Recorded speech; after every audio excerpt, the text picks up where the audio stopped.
নমস্কাৰ, মই কাশ্যপ শইকীয়া। এয়া আমি উপস্থিত হৈছোঁহি দেৰগাঁৱৰ নেঘেৰিটিং শিৱদৌলত। আধ্যাত্মিকতাই শান্তিত থকাৰ একমাত্ৰ উপায়।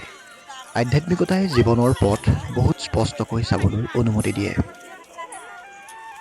অসমৰ দেৰগাঁৱৰ এটা পাহাৰত অৱস্থিত নেঘেৰিটিং শিৱদৌল হৈছে খ্ৰীষ্টীয় ৮ৰ পৰা ৯ শতিকাৰ পৰাই উৎপত্তিস্থল প্ৰাচীন ৰাষ্ট্ৰীয়ভাৱে সংৰক্ষিত মন্দিৰ।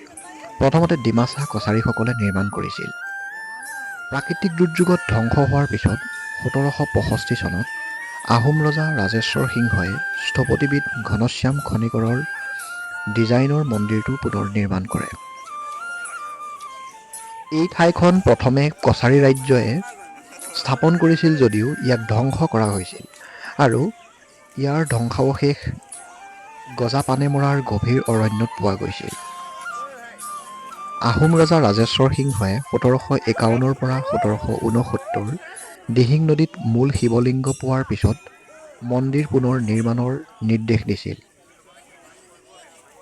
চাওক কিমান আধ্যাত্মিক সুন্দৰ এক সুকীয়া পৰিৱেশ। এয়া মা সৈতে নেঘেৰিটিং শিৱদৌলত।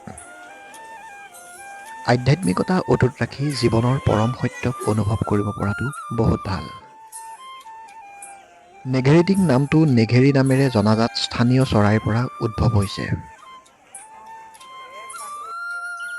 অসমৰ গোলাঘাট জিলাৰ দেৰগাঁৱৰ সমীপত অৱস্থিত। বিশেষকৈ শিৱৰাত্ৰিৰ সময়ত ই এক বিশিষ্ট সংৰক্ষিত আৰু পূজনীয় শিৱ মন্দিৰ।